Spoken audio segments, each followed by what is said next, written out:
Welcome to Donmar TV News Channel. Mr. Speaker, isa-isahin ko ang unang binanggit po ni Honorable Atienza, yung daw salita ko is not a collective privilege. It is precisely a collective privilege, Mr. Speaker, dahil ang Pangulo nagsabi, Kongreso. That is So not that my is point, the Mr. collective. Speaker, and I have a motion. Mr. Yeah. Speaker. No, before the motion, just quick. Now, on a personal level, Mr. Speaker, I did say it is a personal and collective privilege. Ngayon, Mr. Speaker, sinasabi ni Honorable Belmonte, I already touched on the issue. Mr. Speaker, I never discussed pro or against the issue. Ang sinasabi ko lang yung factual na merong mga lumabas doon sa ginawa naming hearing. Therefore, yun ang kinagalit ng Pangulo. Now, if you feel that the President had no right to say that mali ang pag-suspend natin, okay, delete what I said.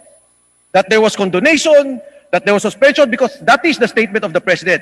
And if the majority will allow that those phrases will be taken off, then I would say that this very Congress is fighting the objective and intent of the President. Thank you, Mr. Speaker. Mr. Speaker, this representation believes we should not vote on a question of rules. This is a rule written in our book of rules governing this particular Congress. And the gentleman from Anakalusugan is citing a subject which is already being taken up in a committee. So what's the basis for taking it up? So therefore I support the suggestion Distinguished gentleman, of Congressman Belmonte Mr. Speaker, to dispense with this indulgence of discussion. everybody. Otherwise, we will concentrate the whole afternoon today on this issue. May mga dokumento at may mga ebidensya. At ang Pangulo na nga mismo, nagsabi, 3 taong nakaraan, binanggit niya na to.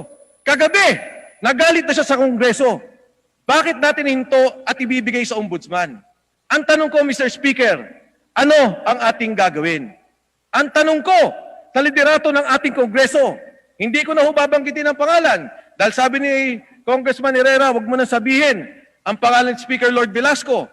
Ano ang aksyon na ating gagawin tungkol sa investigasyon na ito? Mr. Speaker, again, I thank the Honorable Aglipay. I understand there will be a hearing on the 17th. Sana po ay matapos natin to. Because, Mr. Speaker, in the end, ang talumpati ng ating Pangulo was on the vaccination.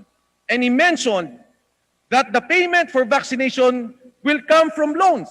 Ito po ay panggagaling sa utang.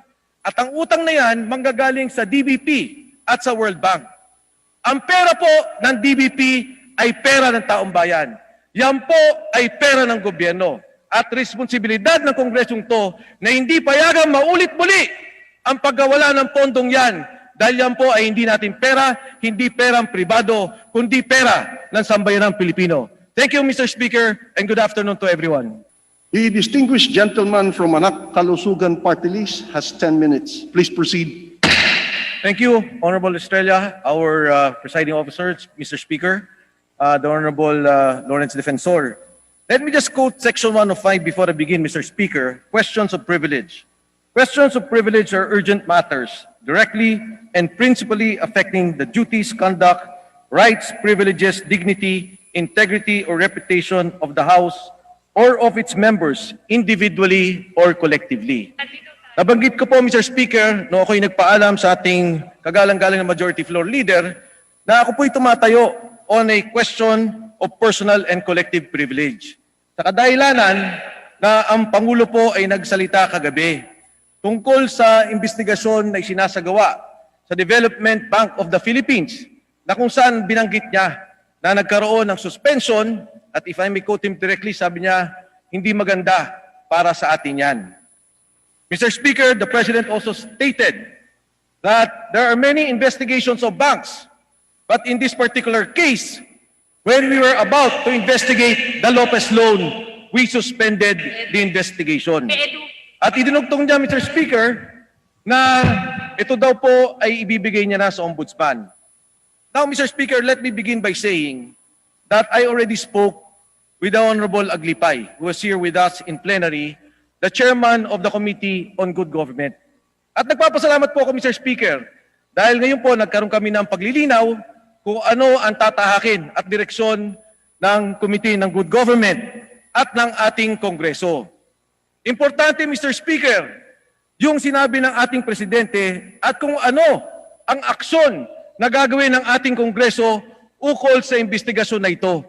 Dahil ang ating reputasyon, ang ating integridad, ang ating pong panunungkulan, our duties and responsibilities here in Congress, in particular, the Committee on Good Government, has to pursue the investigations until its final conclusion. Malinaw po yan. Pagka po nagkaroon ng paghinto, ito ay didesisyonan ng committee. It is the committee's decision. I'd like to thank the Honorable Aglipay again, Mr. Speaker, during the break. Nilapitan niya po ako at nagkaroon na po kami ng paglilinaw. Because, Mr. Speaker, what happened was, in January 18, nagkaroon kami ng investigasyon. Doon po sa aming pag-uusap, sinabi ng Bangko Sentral ng Pilipinas na yung mga loan na to ay walang eligibility. Yung po ang nauna. Ang pangalawa po, ang sinabi po nila ay walang mga dokumento at nawawala na daw. Ang hindi alam ng Development Bank of the Philippines, meron po tayong hawak na mga dokumento. Dahil ang issue po na ito ay lumabas na isang dekadang nakaraan.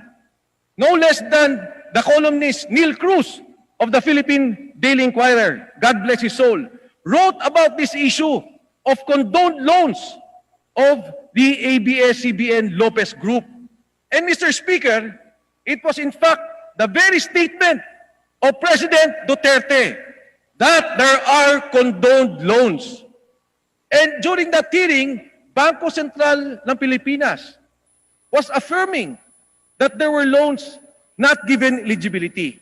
Ngayon, Mr. Speaker, kung ito namang depensa na sinasabi nila, na ito daw po ay pwede sila magbenta kahit hindi dumaan sa SPAV, dahil ito naman po daw ay tax incentive, lalo pong mas masama, dahil yung 9 bilyon na utang, ginawa po nilang 3 bilyon. Mr. Speaker, I see the face of the beautiful face of the Honorable Herrera. She requested me not to dwell on the issue, but I'm just stating a fact. Yung Lopez Group po, DBP at saka BSP. Yung taning po na yon ay sa Feb 18 pa, kaya ang hearing po natin ay sinuspend ko nung Feb 2.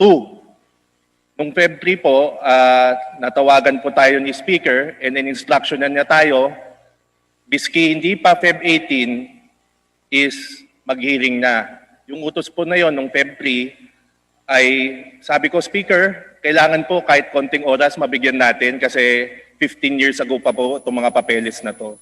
So napag-usundan pa namin nung Feb 3 and in-instructionan ko po yung COMSEC na i-prepare ang hearing sa Feb 17. So yun po ang napagkasundoan ng lahat at ito po ay pending sa Committee on Good Government and Public Accountability. Rest assured po ay hanapin natin yung punot dulo nitong issue na to. Maraming salamat po. Thank Mr. you, Speaker. gentleman from Anak, Kalusugan, the Majority Floor Leader. Mr. Speaker, there is a pending motion. I object, by Mr. the Speaker. minority. I object. So we vote on it. There is a motion. Will the distinguished gentleman from Quezon City please repeat his motion? Ayan po, ngayong araw na ito medyo sariwang-sariwa itong balita na ito kasi kakatapos lang ng speech ni Pangulong Duterte at siyempre binira na naman niya yung sa ABS-CBN na hindi niya bibigyan ito ng permit sa NTC. At napag-usapan dito yung pinag-usapan natin kung Mike, yung patungkol dun sa DBP loan na nung pagdating sa Lopez parang tinigil. Ano ang inyong reaction patungkol po dito sa itong speech ni Pangulong Duterte? Well, una ba nagpapasalamat ako sa iyo, sa lahat po ng mga nakikita ko rin kasi maraming sumunod ng mga netizens na nagsalita tungkol dito dahil alam naman nila at nakikita nila yung mismong hearing namin sa Kongreso kung ano yung nangyari. Tama yung sinabi ni Pangulo na talagang ang nangyari dyan, nagkaroon kami ng hearing dun sa DBP loan ng mga Lopez at kasama nga dyan yung pag-iimbestiga dun sa pangyayari kung ano ba tong condonation, write-off na binabanggit. Ang malinaw dyan, Banat Bay, nung una kami nagkaroon ng hearing, sinabi na nga ng Bangko Sentral ng Pilipinas, yung mga utang na nandun sa DBP, hindi nila pinayagan naman yun. Walang approval ng Bangko Sentral ng Pilipinas. Particular dyan, yung sa MWSS na 800 million. Ito yung Hindi naman to yung sa ngayon, iba ng grupo nagmamay-ari, pero ito yung sinasabi nating Maynilad. Ngayon, pangalawa dito, ang tinatanong nga dito yung collateral. Tama yung binanggit ng Pangulo, dapat mas malalim pa sana ang pag-aaral ng ating Kongreso. At yung ang maganda yung binanggit niya, sinabi niya, magkakaproblema tayo dyan. Di ba, bakit naman ganun nga naman nangyari? Pagdating dito sa investigasyon na to, bigla na lang nahinto at sinasabing wala kaming pruweba, walang determinasyon. Isang hearing pa lang, nung nandun kami sa Banat, doon sa committee hearing, kahit tanongin mo yung Bangko Sentral ng Pilipinas, ang linaw ng kanilang paliwanag na pagka ito pinasok sa special purpose vehicle, yung sinasabing utang, ibibenta mo, kailangan may approval sila. Wala nga daw approval. Documented yun. Kasama yun. Tapos nung tinanong ko, asa na yung utang ng anong collateral yan? Di ba? Katulad ng napag-usapan natin, pag may utang ka, kung ano yung collateral mo, kukunin mo na ng DBP yun. Nangyari, kanila pa rin napunta at malinis na napunta sa kanila, parang nabawasan yung kanilang utang. Paano na yung sinasabi natin na natitirang bilyong-bilyon na nawala? Kasi 9 billion, naging 3 billion na utang to, and parang hindi masinsing nakita to, Banat. At nagpapasalamat naman ako dahil sa tulong mo, sa tulong ng marami nating mga netizens, talaga nagkaroon ng linaw to kay Pangulo at umabot sa kanya. Nakagulat yun, ha? Na umabot. Akala ko nga dinala nyo yung report sa kanya, kaya umabot Actually, Banat hindi. Dahil syempre, ako naman, ang aking paniwala, nanggaling tong nauna kay Pangulo diba? Oo, nagsalita siya tungkol dito. Sabi niya, may utang kayo, bayaran nyo. Actually, yung sinabi niya na yun, nanggaling na una pa noon ng 2011 kay Neil Cruz. Kung nare-recall ko, nabubuhay na columnist ng Inquirer. Kaya maraming mga dokumento dyan ang medyo nakita na at nakuha na natin ng maaga noon pa. Ngayon, yun nga, parang, alam mo, maganda yung sinabi ni Pangulo sa Ombudsman. Pero mas maganda sana, magtuloy ang hearing ng Kongreso para mabigyan sila pa ng mga dokumento at mas lumalim pa yung kanilang pag-aaral tungkol dito. Totoo namang ombudsman na magpa-file, pero at least, parang sa PhilHealth doon, nagkaroon kami ng pag-aaral, tulong-tulong kami kasama ng Department of Justice, sinabit namin ngayon sa Department of Justice. Ganon din sana maging pagtutulungan dito. At ako'y naniniwala, yung babala ni Pangulo na magkakaproblema tayo dyan, palagay ko naman, siguro naman, gagalaw na ang Kongreso tungkol dito. Pero kung ito linawin lang natin. So yung idea dun sa utang pati sa tax nanggaling kay Pangulo. Tapos sinundan ninyo sa Kongreso na parang sige, ito pag-usapan natin. Tapos biglang hihirit si Kong Aglipay na kesyo in the direction daw ni Pangulong Duterte na ni Speaker Velasco na ito parang nagagamit na lang, tarang tigil na lang to, ganyan-ganyan. Ano sa tingin niyo nangyayari dito kay Kong Aglipay tsaka to kay Speaker Velasco? Hindi ba sila marunong makiramdam? Parang dalawang beses na itong binanggit ni Pangulong Duterte, ibig sabihin napakahalagang bagay nito. Bakit kaya hindi sila nakikiramdam? Ano bang iniinom nilang vitamins, anesthesia? At napaka-insensitive nila, parang wala silang pakiramdam. Ano sa tingin niyo dito? Tsaka Banat, ang nakakatakot dito, ano palang ibig sabihin nito? Alam mo, mga government institutions natin na nagpapautang, DBP, Pag-ibig, SSS, GSIS, ano pa ba? Yan at yung Land Bank, gobyerno din yan. Anong ibig sabihin nito? Pagka pala may ganitong mga uutang, magkakanitong condonation, pwede. Dapat, tama yung ginagawa ng Kongreso sa ngayon, tinitingnan niya ng buti. Huwag muna natin pag-usapan ng Lopez, pero tama ang Pangulo. Kung ano yung naging experience nating nakaraan. Alam mo naman, ang krisis, sunod-sunod nangyari. Di ba? May mga kung ano nung krisis pinagdadaanan tayo. Katulad ngayon, may COVID na naman. So, paano itatrato ngayon? At meron na naman pinag-uusapan na special purpose vehicle sa ngayon, na iaalis na naman yung mga, syempre, yung mga utang na sa mga pribadong bangko, maging sa gobyernong bangko, kailangan bigyan linaw natin to. Kaya tama ka, Banat, ayoko na magkomento dun sa binanggit mo dun sa pag-iisip nitong liderato, pero ano mo, Banat, malinaw bigyan nyo ng laban, di ba? Ito yung sinabi ng Pangulo. Tingnan natin mabuti. Kaya kung wala. Pero sinasabi ko sa'yo, Banat, ngayon pa lang meron. May ebidensya, malinaw ang nangyari, bilyon-bilyon. Kaya nga ang galit ng mga tao, binabasa ko lahat ng mga reaction dun sa iyong programa. Di ba sinasabi na pagka-utang ng mga taong maliliit, grabe ang pag-apply, grabe ang rekisito. Tapos pagka hindi ka makabayad, siyempre kukunin yung maiilit kung ano man yung collateral. Eh dito pala pwedeng umutang ng laway lang, pagkatapos hindi pa babayaran yung utang. Hindi, tsaka, hindi, ewan ko ha, eto lang ha, Kong Mike ha. Bakit ganun? I mean, bakit sa tingin nyo, tatanong ko lang ang uli, bakit ganyan sila mag-isip ngayon? Na sa tingin nyo ba merong pinoproteksyonan nito mga ito? O talagang bingi lang? Talagang tanga lang? Pasensya na, pero kasi napaka-obvious na. Ayan na, si Presidente ilang beses nang binanggit, magbibingi-bingihan ba itong mga congressman na ito? Tama. Hindi ko magets Bakit ganun? Anong meron? At saka di ba Banat unang-una sa lahat, nagsalita naman sila nun Sabi niya, huwag kayong mag-alala, i-renew namin yung prangkisa. Di ba malinaw? Nagsalita sila tungkol dyan. Oh. Ngayon, sabi ko nga, sige, ihatag ninyo, pag-usapan natin yung mga issue para malinaw. Huwag naman yung parang yung ni-railroad na lang basta-basta. Tapos ngayon nga, pumasok tong DBP loan. Ang katotohanan Banat, di ba? Ba't pa niyo hiniring? Tapos gusto niyo pala i-absuelto. Parang hindi maganda yun. Mabuti lang na hindi na tayo nag-hearing. Pinabayaan na lang natin yan, hindi natin pinag-usapan, pero yung para mong kinasuhan para i-absuelto, medyo delikado yan. May mali siya yan. Parang nangyari, from day one, malinis pala. Wala palang problema. Oo. Parang ganun na nga absuelto na ang dating sa kanila Ganun ang pinaka Kong Mike, may iba naman tayo ng konti di ba ngayon may isang issue yung grupo ninyo, yung BTS, sinusulong niyo yung 10,000 ba yun? Yes, 5,000 to 10,000 na tulong sa mamamayan. Correct? Tama yes, po? Tama. Hindi ko papatalo yung si Velasco. Nagpasok siya ng bayanihan 3. Kahit hindi namang hinihingi ng palasyo, nagpasok ng sarili. May sariling invento. Parang hindi talaga papatalo sa inyo, no? Pagka meron kayo sinadjust, kailangan meron din siya ipasok. Ang problema, sinuplak agad ni Spokes Rocky to na wala sa isip na, wala sa direksyon ng palasyo itong sinasabi ni Speaker Velasco. Ano masasabi nyo dito? Alam mo Banat, nung una dito sa PhilHealth, kung naalala mo yan, pagkalabas, December pa lang, nakita ko na, magtataas. Nag-file kagad ako na defer yung sa ating mga PhilHealth contributors. Tapos nilagay ko kagad yung OFW. Pero yung ginawa ko, joint resolution, kasi ito din ay may bisa ng batas. Biglang nag-file din. Okay naman sa akin yun. At least nakaganda. Sa palagay ko nga Banat, maganda rin to na para bang inuunahan kami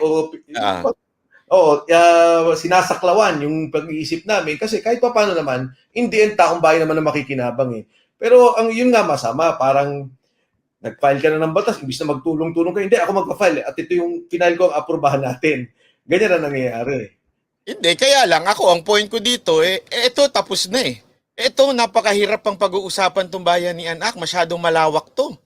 Para hindi na lang ipasa itong unang tulong na mismong immediate kasi we have an immediate needs lalo na nagtataasan ng baboy, ganyan-ganyan. So parang sa akin, mas okay na ito kaysa yung pag-usapan yung isa, yung napakahaba pang Bayanihan Act 3. At saka totoo Banat, sa mga maraming bansa sa buong mundo, talagang may ayuda pa rin na tuloy-tuloy Para nga hindi mahirapan ng taong bayan. Katulad nga dito sa atin, may COVID na, walang trabaho, pagkatapos nga tumataas yung mga presyo. So siyempre parang tulong na lang natin yan hanggang saan natin maitutulak yung pondo. Pero tama ka, kung ang Kongreso nagkakaisa, kung ang Kongreso ay nagtutulong-tulong, madaling pag-usapan Di ba? Madaling pag-usapan. At maraming ganyan kay Speaker Alan. May nag-file ng ganito, may nag-file ng ganyan, pinagsasama-sama. O pag-usapan natin, pagtulungan natin. Dito nangyari sa amin unahan. Parang karera ng daga kung sino mauunang makagalaw. Pero maganda na rin para sa amin. Sabi nga ni Speaker Cayetano kanina nung makausap ko siya, sabi niya, okay na rin to. Sabi niya, at least importante, wag na natin isipin yung politika sa loob natin, basta yung taong bayan magkaroon ng pakinabang. Ngayon, yung pinasal ng batas, dahil nga komplikado, tingnan natin, baka naman mas simple at sundan na lang yung tinutulak ni Speaker Alan Cayetano. Nako.